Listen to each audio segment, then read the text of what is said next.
Friends, परवा आम्ही एका हॉटेलमध्ये गेलो होतो. तिथे आमच्या बाजूच्याच टेबलवर एक आजोबा बसले होते. त्यांनी चहाचा ऑर्डर दिला. वेटरने चहा आणून दिल्यावर ते आजोबा म्हणाले की याच्यात माशी आहे, तू दुसरा चहा घेऊन ये. वेटर गेला आणि दुसरा चहा घेऊन आला. परत ते आजोबा म्हणाले की याच्यात माशी आहे, तू दुसरा चहा घेऊन ये.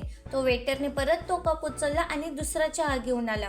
तर ते आजोबा म्हणाले की याच्यात पण माशी आहे, तू दुसरा चहा घेऊन ये. शेवटी तो वेटर कंटाळून म्हणाला की आजोबा, माशी चहाच्या कपात नाही, तुमच्या चष्म्याच्या काचेवर बसलेली आहे. जोपर्यंत तुम्ही ती माशी हकलवत नाही तोपर्यंत तुम्हाला 1756 मी चहाचे कप आणून दिले तर तुम्हाला प्रत्येक कपात माशी दिसणार आहे. आणि मी पण काही तुम्हाला वेगळा चहा आणून देत नाहीये. मी आडोशाला हा कप घेऊन जातो आणि परत फिरून तोच कप घेऊन येतोय. परत आडोशाला जातो आणि परत फिरून तोच कप घेऊन येतोय.